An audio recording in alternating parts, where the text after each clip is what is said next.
Right, it's that time of the month. It's the employment index, and notably the AdCorp employment index for the month of April, and it's fallen by 0.2%. In the Johannesburg Power Lunch studio is Lone Sharp, Labour economist at AdCorp. Your headline says the following, Lone. It says, jobs recession looms, trade unions in crisis. The recession's already there, isn't it? Yes, we observed for the period January to December 2012 that employment was growing marginally, but then in the first 4 months of 2013, growth of jobs has fallen away completely, and we're looking at a prospect of 3 or 4 consecutive months of declines in employment, meaning that a jobs recession is underway. So there was last year a false dawn in the economy that lifted jobs, especially of a temporary kind, but that dawn has now disappeared, and with it the jobs. Okay, let's have a look where the job losses were. You say they were focused in the retail, the wholesale trade, and also transport and logistics sectors. Why is that?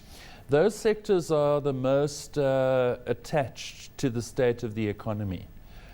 So as the economy recovers, jobs growth picks up first in the highly cyclical sectors like retail, like construction, logistics, and so on. And what we've observed following very strong growth in retail employment in particular, as companies like ShopRite and Woolworths and others have added to their temp workforces, those temp workforces have now been withdrawn. So the economy is in a very difficult state. These employment statistics, which come out within a week of the previous month, tell us, looking across permanent, temporary, and all kinds of recruitment within our group, that the economy is actually flat on its back. Yes, it is flat on its back, and we await with trepidation the next GDP number. But of course, those job losses that you've just spoken about in the industries that are so geared to GDP have been offset by government jobs, another 6,000, I think. That's not a good thing, surely. Government employment from 1990 to today has increased from 1.1 million to 2.8 million. And if you want to give a cynical reading to that statistic, you would say that COSATU has been the primary beneficiary of government job creation.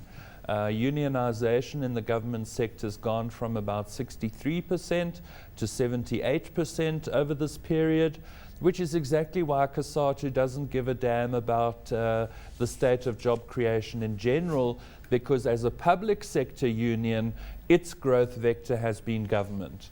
It's normally a bit of a mystery why trade unions are anti-jobs, because the faster employment grows, the more members they acquire.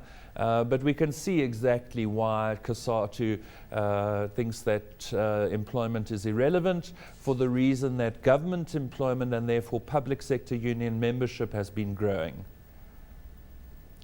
Yeah, I was actually chatting to a chap called Jennings last week at the World Economic Forum, who's the Secretary General, I think, of Uni Global, and you're probably familiar with the fellow, but I couldn't get a word in edgeways, so I couldn't really express my thoughts. What about this, though? Demand for high-skilled workers remains strong, which is a good thing. 16,000 jobs created during the month. The economy shed low-skilled jobs, 18,000. So on the one hand, we've got one employment market. On the other hand, we've got another.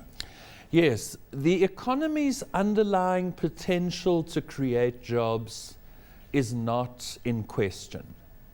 But it's creating 2 kinds of jobs in particular.